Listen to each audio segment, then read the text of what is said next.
Hi, I'm Bakx-Friesen, founder of Driven by Results.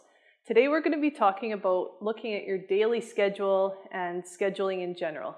So one of the first things you want to do is pull out your day timer if you've got your phone, whatever way you do that.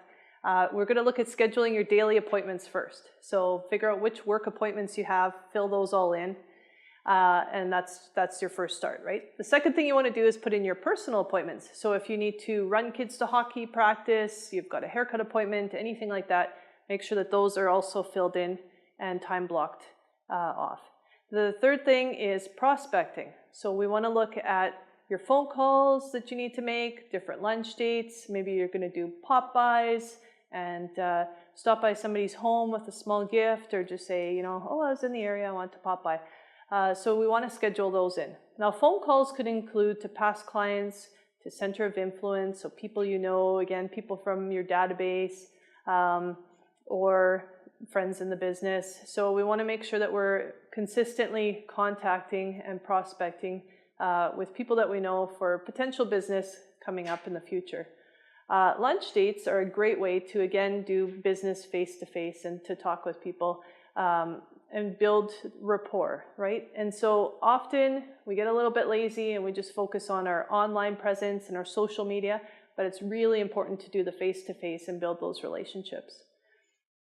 So the fourth thing that you want to schedule in is your follow-up calls. So these are to active clients, people that have been looking at homes. Maybe they've dropped off and they haven't been looking for a little while, and you need to revive some of those appointments and connections with people. So making sure that you're consistently touching base with clients that you're working with, making sure you're not forgetting anybody and somebody that's maybe dropped off, or they said, that they have to figure out their financing before they continue looking at homes and those kinds of things. So just making sure that the follow-up calls happen, because money is in the follow-up.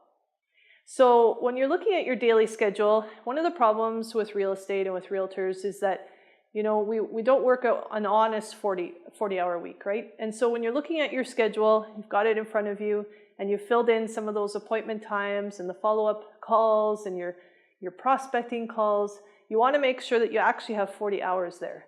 And if you don't, bump up those calls, bump up those time blocks to make sure that you're working an honest 40-hour week. It's really important as well to do tracking. So after you're making these calls, put that information and those notes into your database so that the next time you call some of these people, for example, prospecting. If I'm going to call somebody that I talked to 3 months ago, I might not remember what we talked about anymore. But if I have those notes in my database, it's a much easier phone call to make, to say, hey, you took that trip to Costa Rica, how was that, right?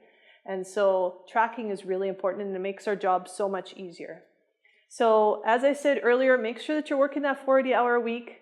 Reach out to people and fill up that schedule. Maybe this is an activity that you do Sunday night to plan out your whole week, and so that you have a really efficient and effective and productive week. So last time we spoke about building your budget. So if you didn't get that done, make sure you cover that point off and take time, schedule it in to get that done.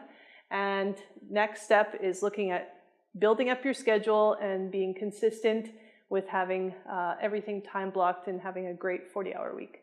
So next time we're going to talk about I'm going to be sharing about goal setting. So a goal should always be something that scares you a little bit, but also excites you a lot. So we're going to talk about this next time. Make sure to like drivenbyresults.ca. Make sure that you like Driven by Results on Facebook, and visit us at drivenbyresults.ca, and have a great day. Perfect.